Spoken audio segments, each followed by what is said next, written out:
फर्रुखाबाद से खबर निकल कर आ रही है। फर्रुखाबाद में स्वास्थ्य विभाग की टीम ने झोलाछाप डॉक्टर अवैध अस्पतालों के विरुद्ध एक अभियान चलाया। दिन भर चले इस अभियान में 4 nursing home, 3 pathology, x-ray centre व 9 क्लिनिक को सील किया गया है।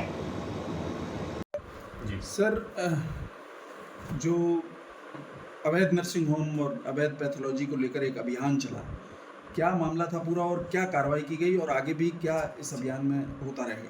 देखिए, सर्वप्रथम मैं ये बताना चाहूँगा कि हमारे आदरणीय सीएमओ साहब जो हमारे मुखिया हैं, वो इस विषय में बहुत जीरो टॉलरेंस नीति चलाते हैं और उनके सतत प्रयासों से हम निरंतर ये अभियान चलाते रहते हैं।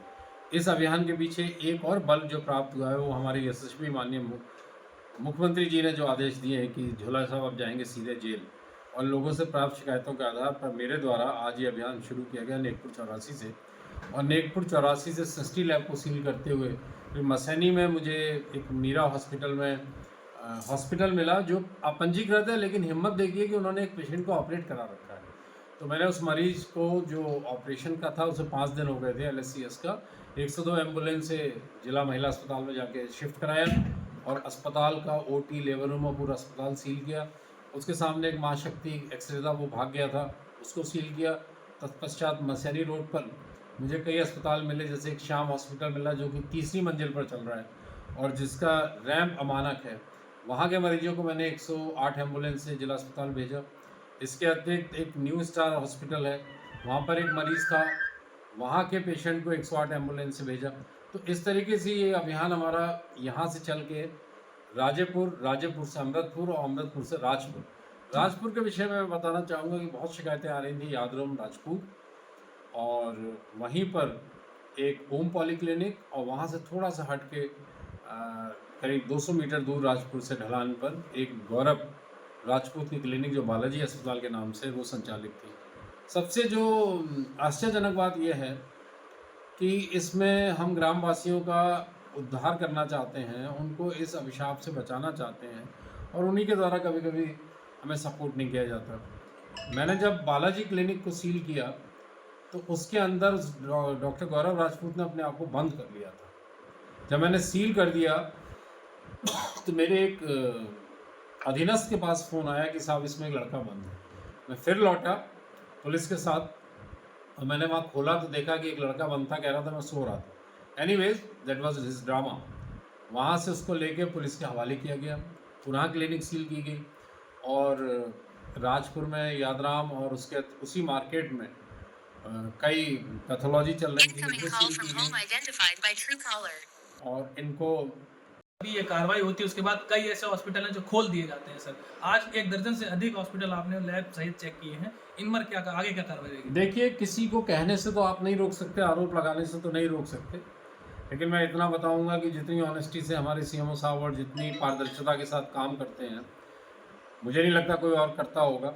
और ये बिल्कुल फैक्ट है कि ये जो आज 18 लोगों को चेक किया गया है, इनके सबके विरुद्ध FIR होगी।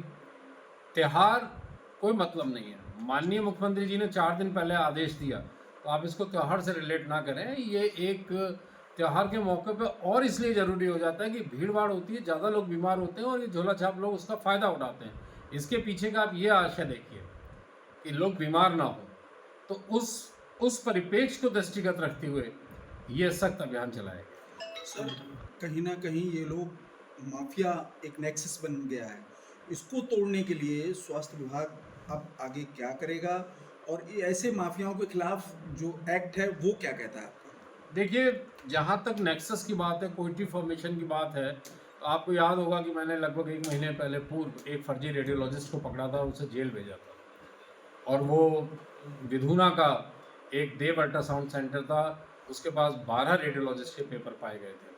तो बिल्कुल आपकी बात सही है, इन लोगों का नेक्सस है और नेक्सस को तोड़ना एक काफ़ी बड़ा चैलेंज भी है, चुनौती भी है।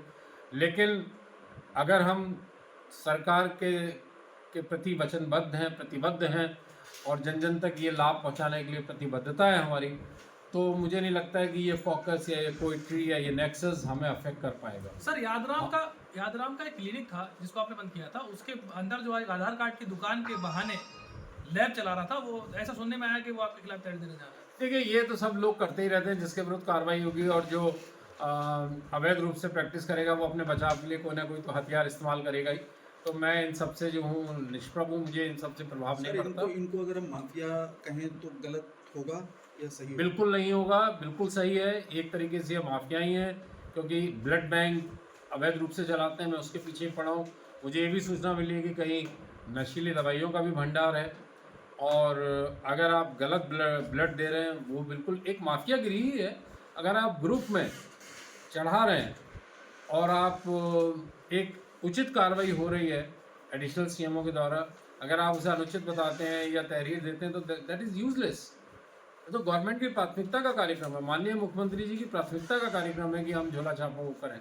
तो ऐसी तहरीर है, इन सब चीज़ों के लिए मैं एटलीस्ट प्रभावित नहीं होता। और मैं अपने सीएमओ साहब को भी बहुत बहुत साधुवाद देना चाहूँगा कि उन्होंने मुझे इतना खुला हैंड दे के इस कार्रवाई में मुझे बड़ा सपोर्ट किया। सर एक क्लिनिक पे जो है भारी मात्रा में जो है पशुओं की दवा मिली है जी सर, उस क्लिनिक पर सर क्या कैसी कार्रवाई देखिए, की? सिर्फ पशुओं की दवा नहीं, कहीं मुझे कुछ पैरासिटामोल सर इंजेक्शंस भी सामने अड़ गए थे आदम राजपूत की दुकान के, और हमें सील नहीं करने दे रहे थे। लेकिन जब हम गए हैं तो सील तो करके आएंगे ही आएंगे। तो कुल मिला के ये बड़ा उतार चढ़ावों से भरा हुआ अभियान रहा, लेकिन ये अभियान ये रुकने वाला नहीं है। हमारे सीएमओ साहब का बहुत स्पष्ट आदेश है कि इन सब के विरुद्ध एफआईआर दर्ज होगी। जीरो टॉलरेंस नीति के अंतर्गत ये अभियान लगातार चलेगा। कल भी एक